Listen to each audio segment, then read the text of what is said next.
Welcome to Verastahl, a YouTube channel devoted to my horror stories.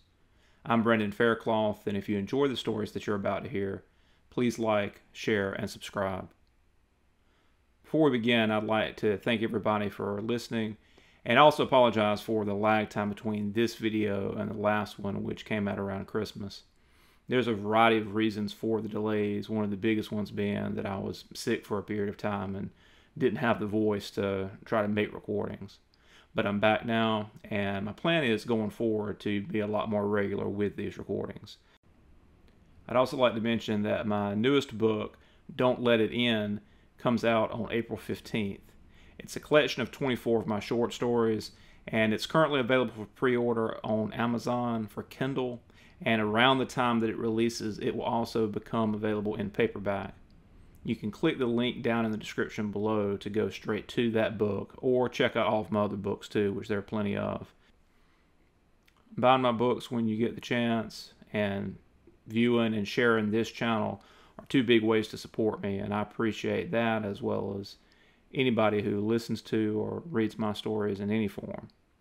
So again, thank you all so much for being here, and with that, we're going to begin the first of these two stories. The first story is called The Dinner Guest. When I came back from the restaurant's bathroom, there was a strange man sitting with my family.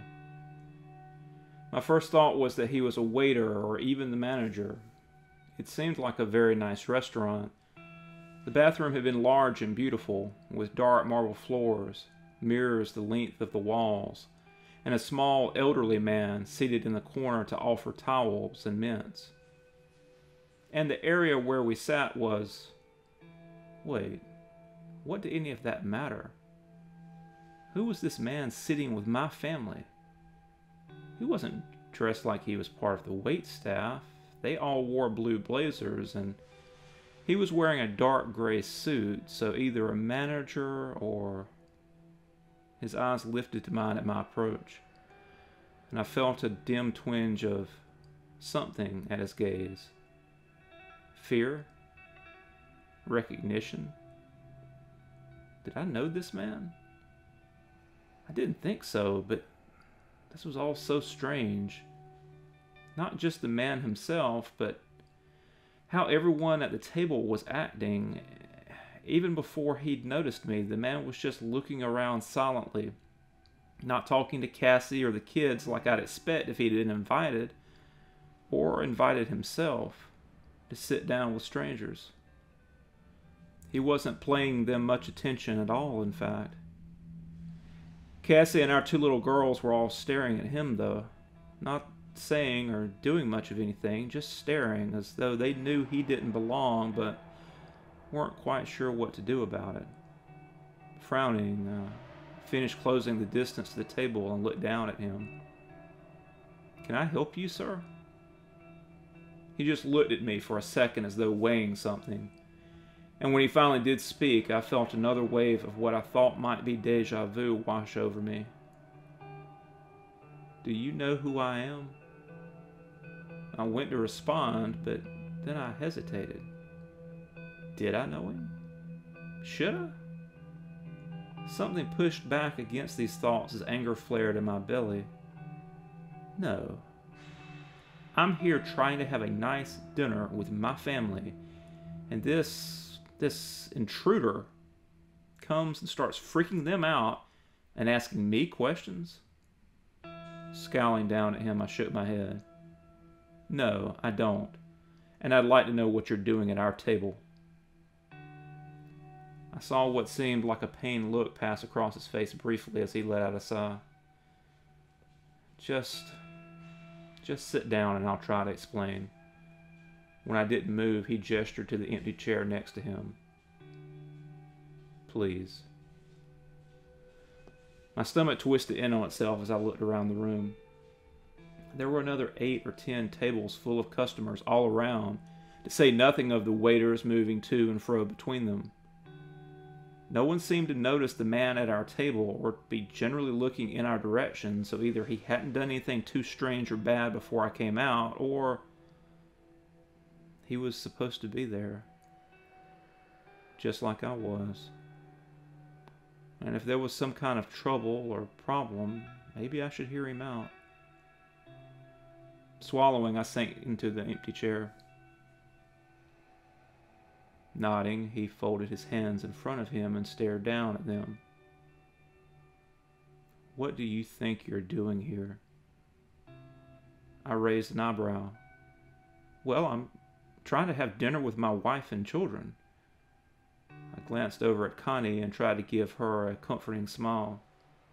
Turning back to him, I went on. Look, what's going on? He'd looked up when I mentioned my family, his eyes following mine to where Cassie was silently watching. So, these things, they look like your wife and kids to you. Do you remember having a wife and kids? I stared at him numbly. Well, of course I do. Expression darkening, he leaned forward towards me. Tell me about them. When I went to argue, he raised a hand and spoke again in a softer tone. Please, humor me. Licking my lips, I gave a dry laugh. I don't see what this has to do with anything, but if it will get this over with, fine.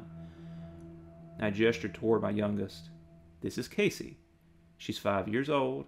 Just started kindergarten, didn't you, sweetheart? Shifting over to the girl sitting next to her, I continued. And this is Penelope. How did you pronounce her name? Penelope? Why? You're not pronouncing her name right. Do you realize that? You're saying penne like the pasta, and lope like a dog running across a field. Penelope. He gave me a small, tight grin. Like how a kid says it before they know how to pronounce it. I felt an uncomfortable stir of confused anger and shot him a dark look. I'm saying it right. Penelope. It's pronounced Penelope. My face reddening, I gave a defiant shrug. Whatever. People say things different ways. But quit changing the subject. Why are you at... What about your... I saw a look of disgust cross his face. Your wife. Tell me about her. Despite my growing irritation and fear, I found myself wanting to answer his questions. Licking my lips, I gave her another smile. She's wonderful. She works with numbers. The man raised an eyebrow. Works with them how? My heart was beating faster now as I racked my brain. I knew what my wife did for a living. Of course I did, but what was it called? I needed an answer so this strange, terrible, mocking man would go away and leave us alone. She's a counter? Cassie helps people with businesses and stuff? An accountant? I nodded, a palpable sense of relief flooding me. Yeah, that's what it's called, an accountant. Connie's one of those. He had been staring at her direction, but his eyes cut back to mine. Connie? I thought you said her name was Cassie. I felt my mouth drifting open as the panicky uncertainty began clawing at my insides again. Yeah, did I say Connie? I think I meant Cassie. I must have just messed up. I laughed awkwardly. Been a long day, I guess. Has it been? What were you doing before you got here? I gave a start. What? He gestured around the restaurant. Before you and, well, you and your family. Before you all came here tonight, where were you? What were you doing? What do you mean? Leaning forward, he gripped my arm tightly. You know what I mean, Johnny. Do you remember anything before coming to this restaurant? Any place or event before being here? I tried to pull away weakly as I stammered my response. My name's not Johnny. I don't have to answer your questions. Who are you anyway? He squeezed my arm harder. No. They said I have to do it like a story. Said I'd lose you if I just say it. You have to remember on your own. Glancing around, I let out a hiss. You're crazy. No one else is paying attention maybe, but I'm sure they will when I start yelling. If you don't want that to happen, you better leave us alone right now. I lowered my eyes as I made my threat, but when I lit up again, instead of seeing fear or anger in the man's face, I saw this terrible sadness. His eyes were shining as he gave my arm a gentler squeeze and then wiped his eyes. I remember that. It's not paying attention. It's paying attention. He stopped himself and let out a sigh. Look, let me tell you a story. And if that doesn't make you remember anything or understand why I'm here, I'll leave the table, okay? I gave a small shrug. Fine. Just tell me whatever you want to tell me. He nodded and began. When I was a kid, like 13 or so, I lost my little brother. He was my best friend. He was only 7 at the time, but he was cool, you know? The age difference didn't matter to us, and we hung out every day. During the summers, we'd go off together all day sometimes, fishing or walking to town or finding out-of-the-way places to explore. One day we found this old decrepit gas station out in the middle of nowhere. Now when I say the middle of nowhere, I mean just that. We weren't on a road or anything. It was stuck in the middle of woods with nothing more than a pig path leading to it. And while it did look old and rotten, even at 13 I knew enough to see that it wasn't so old that the road leading to it would have been completely eaten up by time in the forest. It was in the wrong place. And the place itself, well, it felt wrong too. I wasn't going to take us in. I know that sounds like a cop-out, but I really wasn't. But my brother, he was really excited about it. He knew it was weird too, of course. He was young, but pretty smart for his age, and where the strangeness of it all made me nervous and scared, it seemed to excite him. He wanted to go in to check it out. I told him we could get in trouble, that it was trespassing, but he was already shaking his head, said it was way too old for anyone to own it or care. Said the only reason I didn't want to go in is I was too scared. I should have told him no. He wouldn't have liked it, but he would have listened to me. We were friends, but I was still his older brother, still responsible for keeping him safe. And he knew that too. He trusted me, and when I said no and meant it, he listened to me. But I was stupid and weak. I loved how much he looked up to me, and I didn't want him to think I was too chicken to go into an old rundown building just because it was weird and creepy. Back then, it was hard for me to like myself sometimes, and seeing me the way he saw me, well, I was more scared of losing that than just about anything, I guess. So I took his hand and went into the building. At first, it just seemed like what it looked like. There was broken glass, rusty metal shelves, counters, and a register covered with a thick layer of dirt and grime. We poked around in that ruin for a few minutes before things started to change. The air got warmer for one. It had been a hot day already, but the air inside that place had gone from slightly muggy to boiling hot in less than a minute. The air seemed thicker, too, like you were pushing your way through water more than air. It was uncomfortable enough that when I said it was time to go, my brother didn't argue. We were halfway to the door when we first saw the worms.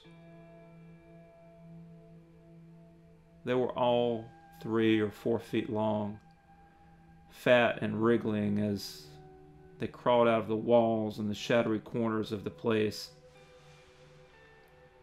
Their skin was bright green and peppered with darker spots that looked like small spines or crusty places on their too tight bulges. They looked kind of like caterpillars in some ways, but they were banded and thicker in the middle like a maggot, the ends tapering to small points that seemed to have no face other than mouths that bit at the air as they rolled and writhed in our direction. We were terrified, and I tried to get us out. I kept hold of my brother's hand until I cleared the door, but then he was snatched away. I turned back, was going to go back in for him, I swear. But when I tried to enter again, I couldn't. The thickening air had turned into a wall now, and I couldn't do anything as I watched him. As I watched him get pulled back into the dark of that place. I was still screaming and beating on the invisible something holding me back, and then I was waking up. The sun was lower in the sky now, and I was laying in the grass outside of the gas station. Or where the gas station had been. Because now it was gone. I spent the night. You left me. I could hear the sad anger in my voice even as my eyes began to fill with tears. I didn't understand what I was saying, not exactly, but I somehow knew it was right all the same. You left me. The words just oozed from me, thick and painful, like pressure escaping a suddenly too tight wound. The man had stopped mid-sentence. The air seemed to have gone out of him as he stared at me, his lower lip trembling. Starting to shake his head, he leaned forward, his voice barely above a whisper. I swear I never stopped looking for you, Johnny. It's been 23 years, but I never stopped trying. I never gave up. Never forgave myself for not keeping you safe.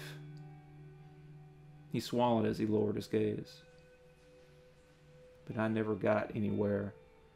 Never even stood what I was really looking for, if I'm honest. I frowned at him. Then how did you find me?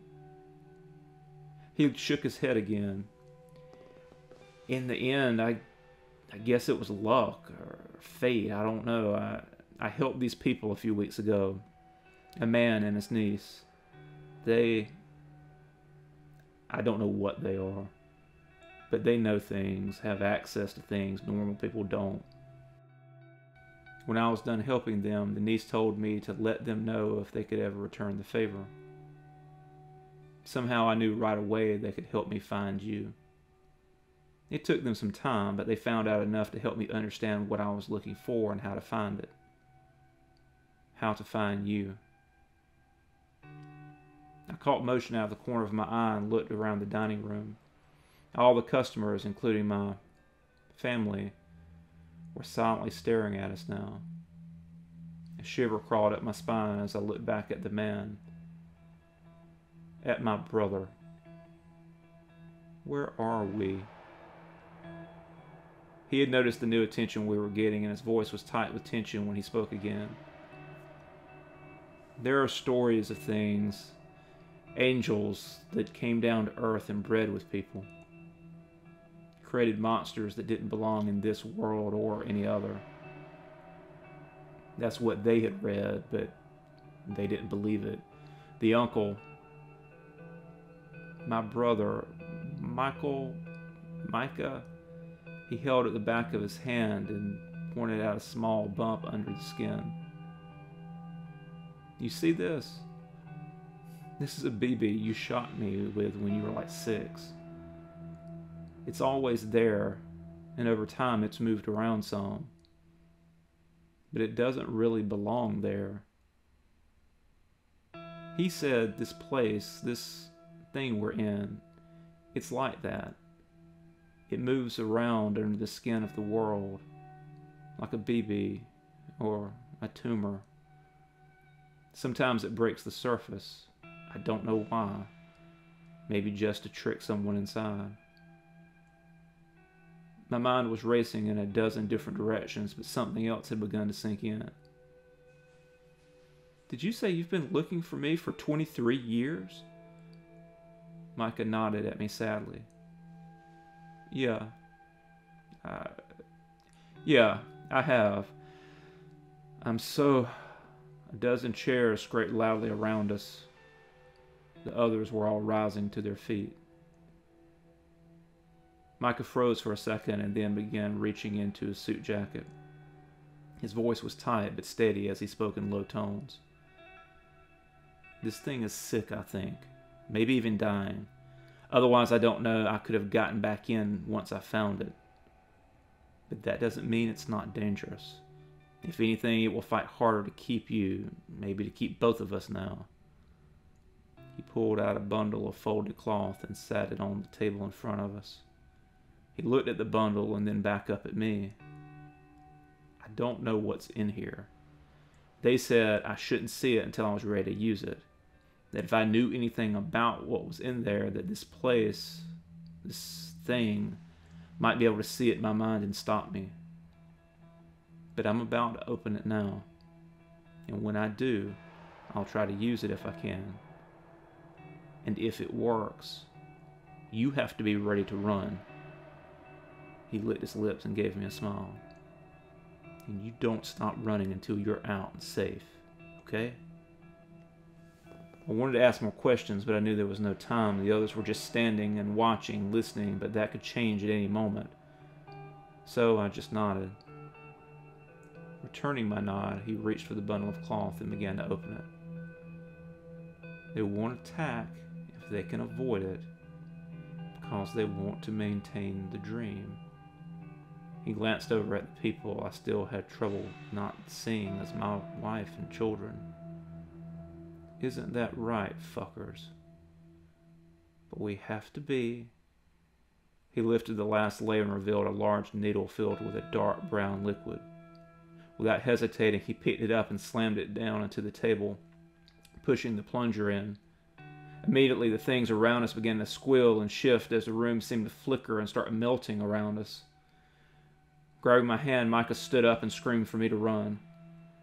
The people weren't people anymore, but instead were gray versions of the fat worms he had described. They lunged at us feebly as we passed, their skin cracking and oozing with the effort as they flopped and flailed around us. My stomach rolled as everything around us changed over and over again.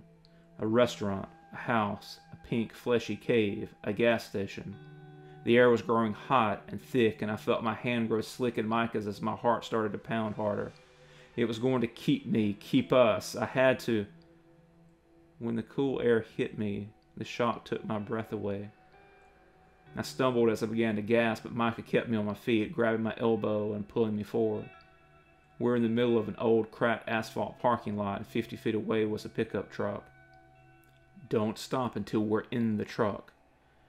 Sucking in new air, I kept going, my legs shaking with every step. I felt so weak and slow now, like I'd been sick a long time and was just starting to move around again. I almost fell again, but Micah yanked me back up and pushed me forward before opening the door and helping me climb into the pickup. We didn't stop driving for an hour, and by the time we did, I had more of my memory back. We finally stopped in the next town, and he called our parents. And I started crying when I heard their voices for the first time since. Well, a very long time. That was all 6 weeks ago. And I write this now both to record what happened to me, to us, and to reassure myself that it's all finally over. I have a lot to learn, a lot to catch up on. I have to build a life in a world that I've been away from for so long, and even now there are times I dream about the lives I lived in the belly of that monster. If I ever miss them, I don't mention that to Micah or even admit it to myself. Instead, I'm focused on what's to come and all I have to be grateful for. I want to make the most of my second chance, and that includes helping others the way I've been helped. That's the other reason I'm writing this. As a warning. There are places and things that live underneath the skin of this world. And just because you don't see them or even believe in them doesn't mean they aren't real. So be careful. Be smart. Don't trick yourself into thinking nothing exists outside your little bubble of reality. Because the things you don't see or believe can swallow you whole.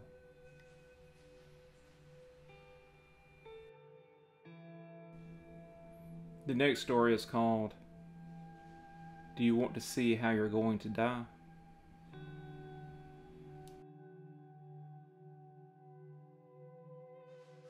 Celia said it all started with some ad that she saw on the back of one of those free bargain newspapers you find next to the gum at the gas station. She'd always liked getting them when she went on a trip, collecting local ads and classifieds the way that other people took pictures or bought spoons or thimbles from every new state they visited. Even her videos were a new thing for this latest road trip. Partially because she had a new phone with a better camera, and partially because, unlike in previous years, I didn't go with her this time. Back then, I felt like I had no choice. I didn't like missing out on our annual sister trip, but work was crazy, and I was up for a promotion, and Celia had been disappointed, but she understood. And she promised to bring me back an exciting trip documentary that would make me rue the day I ever decided to stay in stupid Providence instead of going with her for the week. The first few videos were pretty normal, her showing me scenery while making jokes. It was on the fourth day that she got the paper and saw the ad. She held up the cheap gray paper to the eye of her phone, letting me see the bleary text printed there. Do you want to see how you're going to die? Come to the Stillwell Spring House and ask the spirit to get the answers that you seek. Admission $14 weekdays, $20 weekends. Hours 12 to 5, Monday through Thursday, 6 to 9, Friday and Saturday. I knew as soon as I read the ad that she was going to go there, and sure enough, the next video was her driving up the crushed gravel driveway of a large, old plantation-style house sitting in the middle of what looked like a pecan orchard. Her voice was excited and more than a little nervous as she talked to me, telling me that she was going to leave the camera going the whole time, so I got the experience too. My hands trembled as I watched her move up the steps and pan around the bare porch and the empty field that was the house's front yard. There were no other cars around. No other customers. Celia was probably just assuming this was an obscure and unsuccessful haunted house that put ads in penny papers out of desperation, but the door opened just before she could knock. The man on the other side was just a few years older than us and handsome, not my type exactly, but I knew right away that Celia would have been thrilled, and hearing the change in her voice as she said hey to him just confirmed it. He seemed friendly and charming, inviting her in while making self-deprecating jokes about her being the first visitor to his little haunted house in over a week. Walking her further inside, I could see fresh lumber and a table saw set up in the foyer before she panned over to the living room they were entering. Several boxes were stacked neatly at the room's edges, and in the middle were a pair of folding chairs, a pair of coolers, and a sleeping bag. The man, he introduced himself as Travis, apologized for the state of things, and started to explain. When Celia asked if she could record him talking, he hesitated for a moment before breaking into a big grin and nodding. Sure, he said. Why not? So I know this place looks really rough, and it is. Look, 3 months ago I bought this house at a county auction, right? I'm a carpenter by trade, and my buddy has been telling me I should get into flipping houses. So I started looking for good investments all across the state. This place had been abandoned for years, and the county finally seized the property to pay for back taxes. So, when I saw it was up for auction, I came and checked it out. It's on 30 acres, and the bones of the house seemed good to me. I didn't have a ton of money to work with, and I honestly thought I'd be outbid pretty fast by some local looking to get a good deal. When I got to the auction and saw there were like 40 people there, I almost just got back in my car and left. If I hadn't driven nearly 2 hours to get there, I probably would have. Instead, I stayed and bid. I wanted to be competitive enough so maybe no lowballers would start trying to outbid each other. So I bid like 2/3 of the money I had. I wish I'd bid a lot less than that now, because no one else raised their hand. Like, no one even looked like they were considering it. And I watched them bid hot and heavy on like 3 places before that. So I won, if you want to call it that, and at the time I was really excited.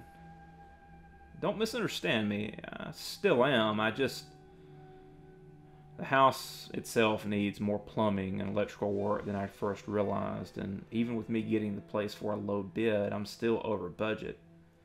A lot of the work I can do myself, but some things I need help with, and I found out fairly quickly that no one around here will come to work on this place. Celia interrupted at this point. What? Why? She still had that breathy, too bright voice she got when she was talking to a cute guy, but I could tell she was intrigued by what he was saying, too. Travis laughed and shook his head. Because of the damn witch, apparently. Smiling at Celia past the camera, he went on.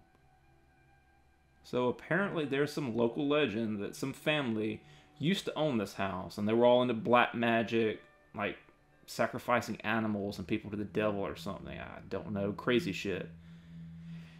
Anyway, they suddenly all die off except for one of the daughters, and for years no one hears a peep from her.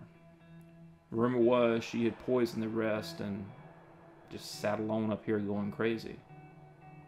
Oh shit. He nodded. I know, right? It's like that Castle book I read one time. Probably all bull, but that's not all. Bear in mind, I heard this from like 4 different people over the last couple of months, but most of it was pretty consistent, especially the last part. Apparently, like 2 counties over, they started to have people go missing. This was back in the 1930s, so it took some time for news to travel over this far and for people to decide this crazy woman out in the country might be involved, but supposedly when they did, they just went out to ask her some questions. It wasn't until she wouldn't answer and they smelled something awful coming from inside that they broke down the door and went in. The missing people were all in there. In here, 8 different bodies in varying stages of rotting all throughout the house. They were lying on their stomachs like they'd been trying to crawl until they found a way out. Crawling because, well, all of their ankles had been broken. Fuck. Did they find the woman? Travis nodded. Oh, they found her all right. She'd hung herself down in the basement right above the well that this house was built on. A woman in town told me that she must have done it as soon as they started knocking because her body was still warm when they cut her down. Sylvia turned the camera back toward herself to give a wide-eyed shock expression and a grin before turning it back toward him. So people don't want to come out here because it's a murder house? He winced and shrugged. Some, maybe. I think most because people think it's haunted. I checked the land records and a couple of different people have owned it since the 1930s, but I don't think anyone stays for long. And the last owner apparently just disappeared one day, which is what led to it being abandoned and put up for auction. He puffed out a long breath. Still, either way, all of this is going to make it hard to make any money off of it once I fix it up. That's why I started advertising as a haunted house a few weeks ago. Figured I might as well lean into it, make a few bucks, and maybe I can find someone on the internet that wants to buy a cool house that's supposed to be haunted. That makes sense, but do you really think it's haunted? He hesitated again, then shook his head. Honestly, no. I mean, I've had a few creepy things happen, and there's several stories of people seeing or hearing stuff here. Especially down in the basement at the well. That's where the ad comes from. This whole thing, I heard that... Jesus, this sounds so cheesy saying it out loud. She reached forward and patted his arm. No, go ahead. I want to hear it. This is all so cool. Smiling at her, he continued. Supposedly, if you go down in the dark and kneel on one side of the well and look across, the ghost will show you how you're going to die. There was a moment of silence between them before they both started laughing. So, do you want to try it? Celia gave another small laugh. Of course I do. It sounds awesome. It's 14, right? He waved his hand. No, don't worry about that. I wouldn't feel right taking your money, and honestly, well, I'm having a really good time talking to you.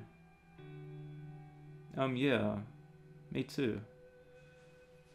Travis grinned. Cool. Well, give me just a sec to get it set up. It's not some kind of jump scare or anything, but there's something near the well I've incorporated into it, and it has to be dark down there, right? But you also have to be able to see where to go and not fall into the well. His eyes widened. I promise, it's safe. There's like a foot-high wall rim around the well, and there's plenty of space in the room without getting that close, but I'd still like to light some candles to lead you down and show you where to kneel down. Kneel? He blushed slightly. Yeah, there's this little thing down there, near the well. I don't know what it's actually for, but I'm using it as the spot to see the ghost. You just put your knees on the lower slab and your elbows on the top part. It'll make sense when you see it, and I'll have candles around it too. Okay. She gave another laugh. I'm starting to think this ghost is kinky. Travis blushed a deeper red. Maybe so. I'll be back in just a minute after I get the candles set up. When he was gone, Celia turned the camera back to her. Okay, so first off, he's fucking adorable. Second off, I know you're probably going to say this is dumb or dangerous or whatever, but this is fun, and he seems like a really nice guy, right? She smirked. I'll pretend that you agree with me on all counts. Looking up, she quickly turned the camera back around as he returned to the room with a nervous smile. I think we're all set if you're ready. I've never been more ready for anything in my life. The camera was good, but limited in the dark. She'd followed him through a couple of rooms to an open doorway that he said led down into the basement. Small tea candles lit the way down a slowly curving set of wide stone steps, and when she reached the bottom, another candle burned in the middle of a patch of black, leading her further into the middle of a shadowed sea punctuated by another small island of light, and then a cluster of flames around a small stone thing that did look built for kneeling after all. The bottom portion was a small flat platform with two indentations where your knees and shins would rest, and a short wall up led from it to another smaller platform on top. At a good height for resting your arms on while you knelt down before the yawning abyss in the center of the room. Because even in the meager light of the candles, the camera could see the close edge of the well. It looked to be 10 feet across with a stone lip ringing the edge. Travis had warned her to not get closer than the kneeling bench, as he had called it, before sending her down. Said that the house and the well were built on a natural spring that ran deep underground. When she asked how she was going to see anything if it was so dark down there, he laughed and said she shouldn't expect to see a ghost anyway, but what he'd been telling people is to kneel down, count to 60, and then use a flashlight or the light on their phone to look across the well. Giving a nervous laugh, she patted his chest. You're a terrible salesman, you know. Okay, back in a few. Now, down in the dark, she didn't sound so excited or chipper. Her breath was coming a bit faster, and she muttered something about it being freezing down there before kneeling at the stone bench. Then she started to count. At 25, she paused, panning the camera around in the dark. She thought she heard something. After a couple of seconds, she went back to counting, her voice quieter than before. When she hit 60 Mississippi, she paused a moment. Shit, Kel, I'm actually kind of scared. I wish you were here. She gave a shaky laugh. I know. Quit being a pussy-ass bitch, hitting the light right now. The illumination from the phone was dazzling, and not just because it was bright, but because the light was shining back toward the camera. It was a mirror. On the far edge of the well, a massive mirror had been set up. The candles had all been too far away or blocked by the kneeling bench to cast a reflection, but Celia's light was far brighter, and in the reflected light I could not only see her kneeling at the bench, her face first confused and then afraid, but also the figure standing just behind her. It had to be Travis. The build and the clothes looked the same, though now he was wearing a strange carved mask with the twisted features of some old wizened crone. Celia turned around to look up at him, her laughter now poisoned by uneasy fear. Shit, man, you got me good. No jump scares, my... Silence. What are you... The time for talking is past. The time for kneeling is done. Look across and witness what you wanted to. Celia was still holding the camera toward the mirror so I could see as she started to get up. Look, this is cool and all, but ow! Travis had shoved her back down, his hands tight on her shoulders. Witness. Lips trembling, she turned back toward the mirror and stared at the camera. Stared at me. Behind her, Travis jumped up and then landed roughly with the twin sounds of bones snapping and my sister's terrified screams of pain as the camera's view fell away into the dark. A few seconds later, the camera was moving again, held above Celia as she tried to crawl toward the steps. Her ankles were badly broken, with bloody bones sticking out from her left leg and raking the dirty stones as she screamed and begged and cried. The camera's eye followed her agony and fear until she reached the first step, and then it closed for good. I got my sister's phone in the mail last month with all of the videos intact. The police in both states have checked it since then, and it didn't take long for them to find the house she'd gone to. There was no sign of her or Travis, and the basement had recently been filled in with concrete. They're still debating the legalities of destroying the concrete when there's no evidence of foul play other than the video, which could, according to them, be a fake. Because there's no record of that house being bought at auction recently. It is empty, but its taxes are always paid on time, and it has been owned by a corporation called Hawthorne Holdings since the late 1990s. There's also no bad history associated with the place. No murders, no witches, no ghost stories, at least as far as the few locals I've talked to would say. I don't know that I believe them, but they're who I have to work with, so I'm stopping short of just calling them out as liars. They're stopping just short of that, too. The sheriff and county administrator have gently suggested several times that maybe this is all just a scam or some kind of attempt by my sister and her boyfriend to make a little horror movie. When I tell them she didn't know that guy, the sheriff just shrugged. Asked me what's more likely, that my sister stumbled into some kind of serial killer's ritual that he'd taken out ads for, or that she'd just run off with some smooth-talking fella. As for me, I've thought about moving, of course. They know where I live, after all, and I've had to develop a dozen rituals and security measures so I know my house and car stay empty and secure. But every time I consider going somewhere new, somewhere that maybe they can't find me, I pull away from the idea. Part of it is because I feel responsible for what happened to Celia.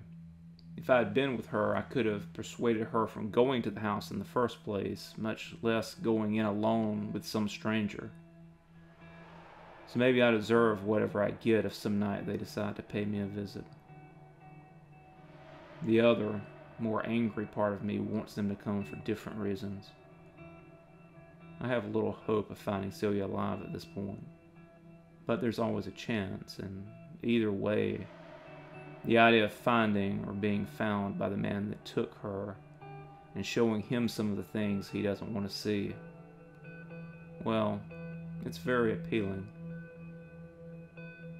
Either way, I think I'm staying here, being smart and cautious, but also getting ready.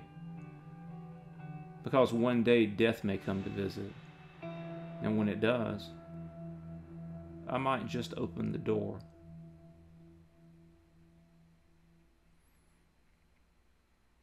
Thank you for listening. I hope you've enjoyed both of these stories, and if you did, please like, share, and subscribe, and also hit the notification bell because that will help you be notified the next time that I post a video. You can also visit Verastahl.com for more information about my books, upcoming sales and events, and also check the description down below in the video for links to my books. Until next time.